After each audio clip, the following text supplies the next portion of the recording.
Vamos então direto a Brasília, né? Porque a gente vai trazer essas informações direto da capital federal, porque, né, tem muita coisa acontecendo, né? E o deputado federal Major Vitor Hugo está conosco agora nessa manhã de segunda-feira. Deputado, bom dia.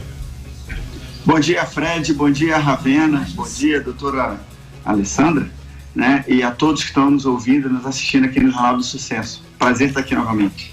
O prazer é nosso, deputado. Deputado, e Brasília, né, a gente está percebendo aí que houve uma movimentação muito grande, principalmente que o presidente da República decidiu fazer aí, né, um passeio de motos esse final de semana, que foi bastante criticado por muita gente da imprensa, né, deputado?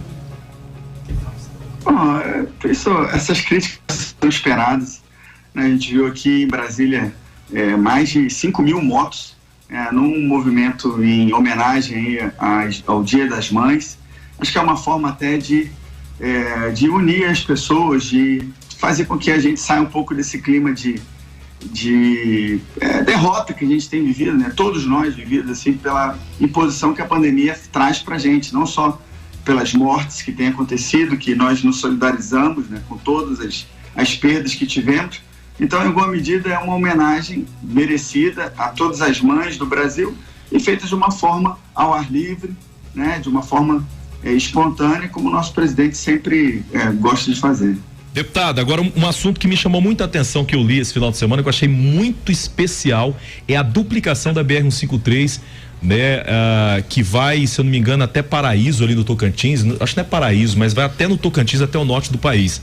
E essa duplicação, ela vem num momento muito importante, porque a gente sabe que essa estrada, né, a BR-153, até ali no Tocantins, mais ou menos, a gente sabe que é uma dificuldade muito grande, que é a pista simples, né? E essa duplicação, ela vai adiantar a viagem para muita gente que viaja para lá, né? Isso é mais uma vitória aí do governo Bolsonaro, né, através do ministro Tarcísio, né, fez o leilão da BR-153 na semana retrasada, né, bilhões de reais aí de outorga para ser utilizado também na duplicação do trecho lá em Tocantins, e isso vai salvar vidas aí de várias cidades como Anápolis, Jaraguá, Ceres, Rialma, Porangatu. Eu estive nessa semana passada nessa região, lá em Ceres e Rialma, na sexta-feira, e vi o quanto que as pessoas estão felizes com o andamento dessa obra, né? E isso é uma conquista do governo Bolsonaro. O Tarcísio tem feito vários leilões aí, né? Privatização de vários ativos da nossa infraestrutura, né? Seja rodovias, mas também aeroportos, portos pelo Brasil afora, angariando recursos através das outorgas para os cofres públicos, também de ferrovias, né? Como nós vimos aí da Ferrovia Norte-Sul, que também cruza o nosso estado de Goiás, e fazendo com que haja uma compensação, já que o orçamento tem sido curto para todas as pastas e também para a infraestrutura. A solução que o nosso governo encontrou de maneira muito inteligente são as privatizações, né, desses ativos de infraestrutura, também na área de saneamento, como foi feito com a SEDAI e também com algumas companhias do Rio de Janeiro, né, algumas companhias lá do Nordeste, e a gente vai seguir com as privatizações também agora no parlamento, em outras áreas, como Correios e Eletrobras, que nós gostaríamos de ver, queremos ver acontecendo até meados de junho, né? Esse é o prazo que nós estamos vendo aqui no parlamento. Deputado, bom dia.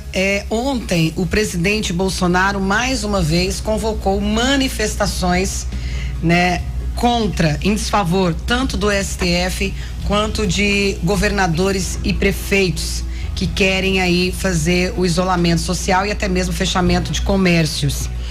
Pessoas, essa moda pega, deputado, e os governadores e prefeitos também convocam uma manifestação em favor desse fechamento de comércio, e no momento como esse, que a gente precisa de um isolamento social maior, a gente percebe o presidente incentivando as pessoas a irem às ruas, deputado? Ravena, nós estamos vivendo um momento crucial no nosso Brasil, em que o Supremo Tribunal Federal tem efetivamente e de maneira muito clara e evidente atravessado todos os limites que deveriam existir entre as atribuições dos poderes. Então a gente vê o Supremo Tribunal Federal impedindo a nomeação de um delegado para a Polícia Federal, um delegado geral. A gente vê o Supremo Tribunal Federal invalidando por uma decisão monocrática trechos de decretos do presidente no que diz respeito às armas, determinando a abertura de uma CPI, né, criminalizando não, porque já é errado, a gente sabe que é errado, mas transformando o crime de homofobia em crime de racismo sem uma previsão legal. Então, assim, o Supremo avançou em todas as medidas e é preciso, sim, que as pessoas, de maneira pacífica, demonstrem a sua insatisfação com tudo aquilo que elas acham que está errado, inclusive com o fechamento dos comércios, que é uma medida que o presidente vem criticando há muito tempo. A gente teve na CPI, semana passada, o Mandetta, por exemplo, já querendo se aproveitar do palanque gerado pela CPI e falando uma série de inverdades também. Por exemplo, o Mandetta falou que todas as orientações são para dar entrada pelo sistema de saúde, e que ele orientava isso, né? Sendo que o próprio UOL Confere disse que em março lá de 2020, Mandetta, ele dizia para as pessoas com sintomas procurarem lá as UBS, mas que evitassem os hospitais até que houvesse um quadro grave. O Mandetta também falou que não distribuiu cloroquina na época. A gente vê, o próprio UOL Confere relatou que o próprio Mandetta, em 25 de março de 2020, disse que o Ministério havia distribuído 3,4 milhões de unidades da medicação.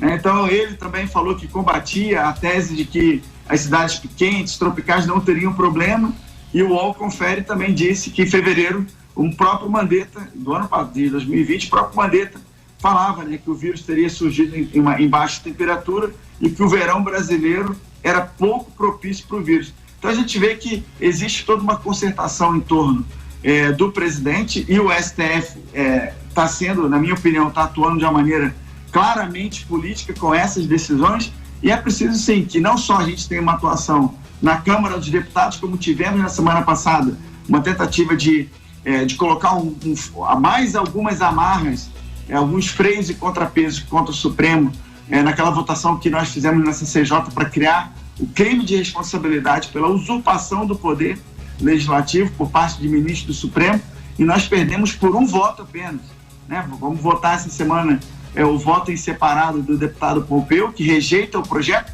e a nossa intenção é rejeitar esse relatório também, para que outro relator seja indicado e a gente possa votar esse projeto, que é importantíssimo, que é o 4754 de 2020.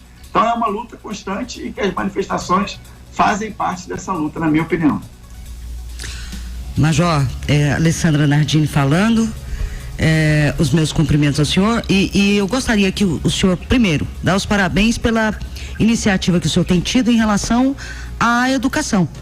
Eu percebi aqui que, em relação aos colégios militares, há uma busca de incentivos, né? Para que os colégios militares tenham aí mais recursos financeiros. Em relação à merenda escolar, em relação à aprovação da PL 3292, que mexe aí necessariamente com a merenda escolar. Eu queria que o senhor falasse um pouquinho sobre isso. Bom dia, doutora Alessandra. Muito obrigado pela pergunta. Foi uma grande vitória que nós tivemos na Câmara dos Deputados semana passada.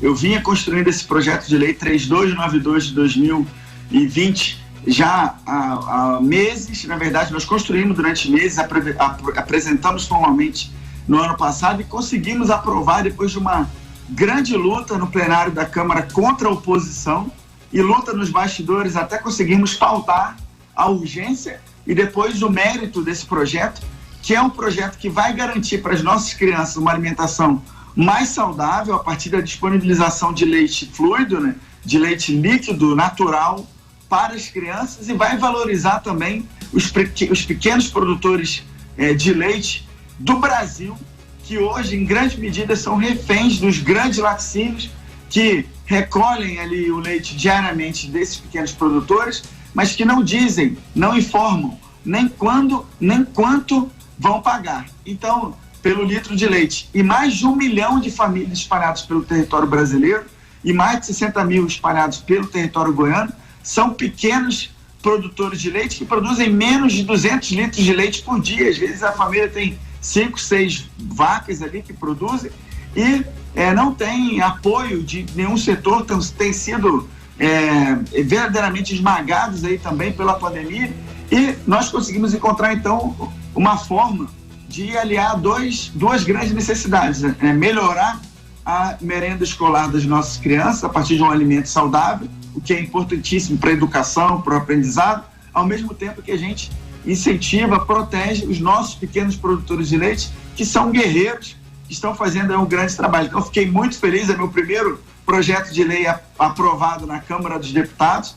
Aprovar um projeto de lei na Câmara é uma grande façanha, porque são 513 deputados e demanda um grande esforço de articulação. Então, fiquei muito feliz porque o meu primeiro projeto de lei aprovado na Câmara vai na direção, né, da valorização de duas vertentes importantíssimas, que são a educação e o agronegócio, né? As duas tão importantes aí para o nosso país e para o nosso estado de Goiás.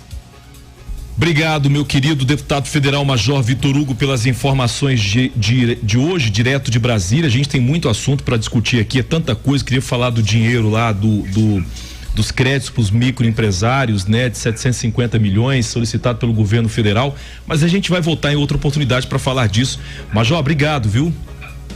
Tá bom, muito obrigado, Fred, Ravena, doutor Alessandro, prazer estar aqui com vocês. Uma ótima semana a todos e que a gente se encontra na segunda que vem.